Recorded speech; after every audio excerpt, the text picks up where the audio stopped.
Assalamualaikum guys. Hai, selamat pagi. Salam bulan Ramadan. Masih lagi mood berpuasa. Apa khabar semua? Untuk pengetahuan semua masyarakat Malaysia, kereta yang terpaling popular adalah agak-agak siapa tahu. Menurut data, jualan kereta ni laku lebih kurang pada tahun 2000 104,998. Push.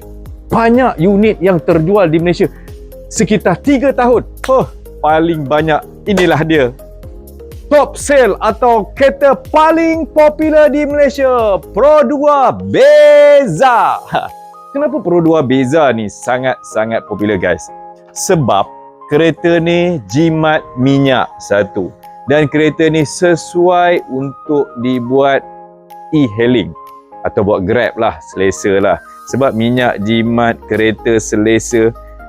Saya pernah berada di Sabah. Kalau dekat satu traffic light tu, dalam tempat tu, kita boleh kira berapa banyak beza dekat KK tu. Tapi kereta ni memang susah dapat lah. Tapi sekarang dah biasa, Alhamdulillah. Kita tengok pada tahun 2026, adakah kereta ni masih pegang lagi tahta popular tahun 2026. Okey, kita jangan panjang cerita. Ini dia kereta yang dipilih oleh Puan Mastura binti Othman. Terima kasih Kak Mastura, selalu support komisen saya milik anda. Beli kereta dengan Azmi, saya ingat kali ke Una sana tepi kiri kanan, masuk kali kelima. Kali ni dia buat lain sikit. Kereta yang dia beli Pro 2 Axia, dia trade in lagi. Azmi nak trade in kereta boleh. Dia nak keluarkan beza. Boleh. Kereta kita dah siapkan. InsyaAllah. Siapa kata Azmi tak layan trade-in? Tapi dalam kereta ni mari guys. Kita tengok kereta kita dah siapkan. Bulan puasa dapatlah dia pakai kereta raya. Kita pun mudahkan semua urusan orang. InsyaAllah. Yang terbaik untuk customer.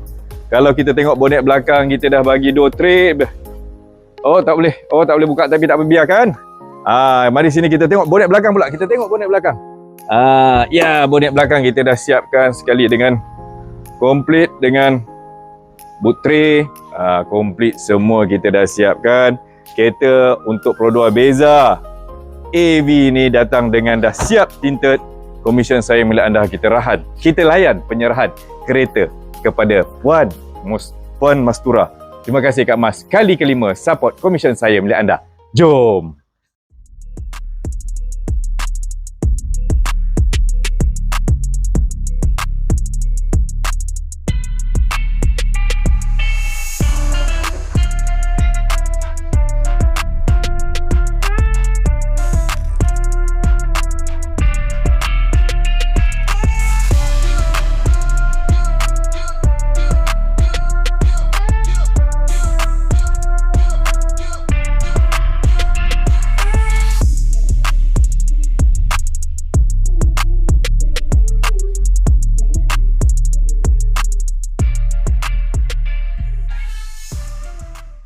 Assalamualaikum guys. Hai, selamat pagi semua. So masih lagi dalam bulan puasa. Ini dia kereta dulu.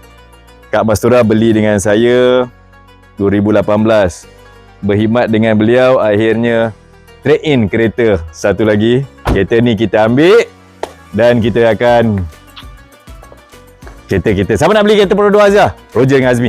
Ini dia Kak Mastura bersama dengan menantunya. Apa khabar? Sihat? Alhamdulillah sihat. Kak Mas, yang paling penting saya nak tanya, senang tak berurusan dengan Azmi? Sangat. Sangat senang. Katanya kereta Sangsa Uliau kereta kelima, betul ke? Ya. Ini macam skrip betul-betul keras. Sementara bulan puasa konektif kita agak-agak ni. So, paling penting, idea nak beli kereta ni waktu bulan berapa tu? Idea tu dalam 2 bulan lepas kot. 2 bulan lepas. Tapi sebelum Hari Raya, Alhamdulillah kereta kita dah dapatkan. Ya. So insyaAllah kita serah. Yang paling penting komisen saya milik anda selesai? Ya. Selesai. Itu dia. Kali kelima beli dengan Azmi. Komisen saya milik anda kita serahkan. Pro 2 Beza. Kali ini nombor flat dia special. Nombor flat kita tak boleh beritahu. Kita serahkan kunci kereta. Selamat Hari Raya Kak Mas. Selamat Hari Raya kepada menantu dia dan anaknya. Komisen saya milik anda 017-622-3458 Azmi. Siapa nak pakai kereta raya? Roger. Alright.